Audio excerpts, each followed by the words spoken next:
ìyanu kó ṣẹlẹ̀ káàárọ̀ wa gbára ọlọ́ Jésù Olúwa wa àmín lórúkọ Jésù hallelujah hallelujah yóò dára fún yín gbogbo ẹ̀yin ọmọ Ọlọ́run tẹ́ gbọ́ mi every Tuesday and Wednesday ní wákàtí àdúrà yóò máa wá sáyé ní aago 12 sí aago 1. Every Tuesday and Wednesday, our prayer will become live on this platform. Ní ìrọ̀lẹ́ yìí, this evening, ẹ pàdé ìránṣẹ́ Ọlọ́run ní aago 6. May the minister of God by 6. Fún wákàtí ìyanu ní agbára Ọlọ́run. By the speciality of God. Tó bá dẹ̀ tún di aago 11 lálẹ́. By 11. Òní ó jẹ́ ọjọ́ kẹta. It's going to be 3rd day. Fún deliverance tá n bá lọ. Night. Ìwọ tó ti dàpọ̀ mọ́ deliverance ó rí pé ó lágbára. Ọlọ́run á ràn wá lọ́wọ́. Lórúkọ Jésù á parí ẹ̀.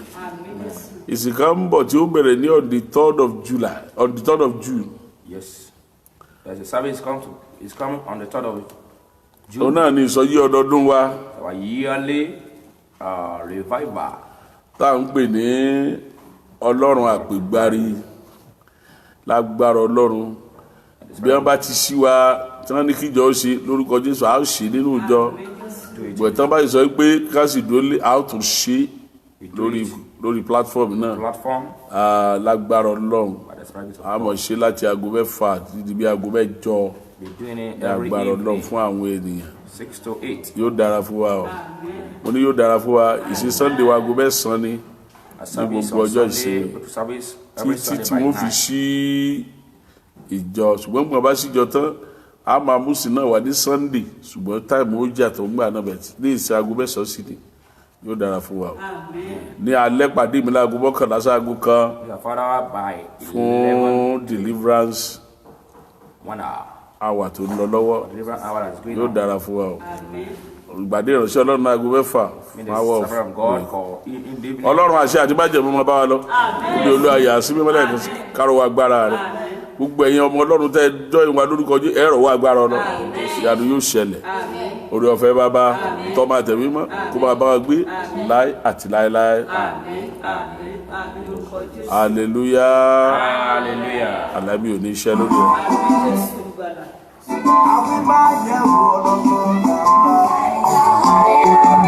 Kò máa sọ Ọlọ́run tó dàbí rẹ̀.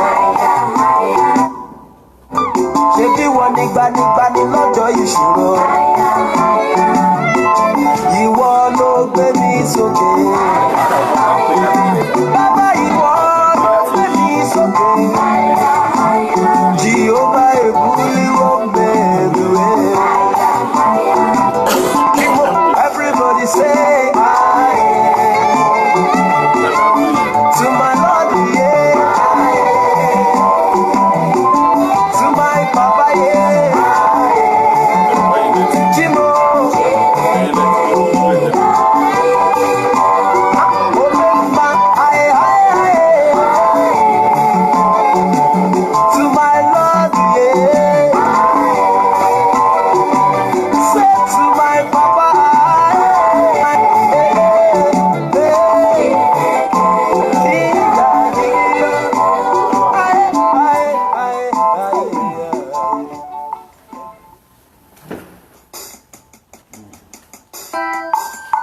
let everything that has breath praise the Lord, because only the living can praise you, as I do this day.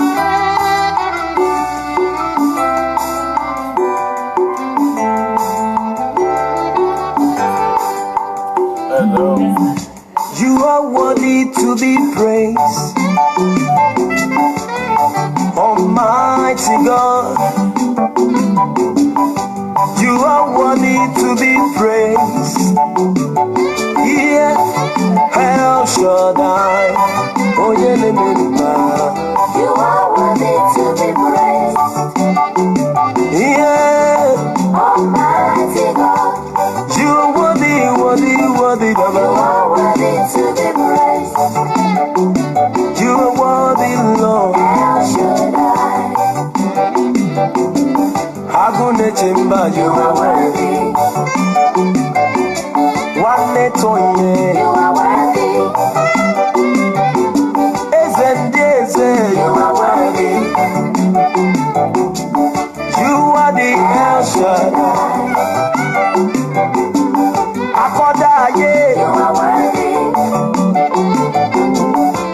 Àṣẹ̀dá ọ̀run. You are worthy. Ọba tó dá mi sí tòní ìwà wọ́ọ̀dì. You are the El Shaddai.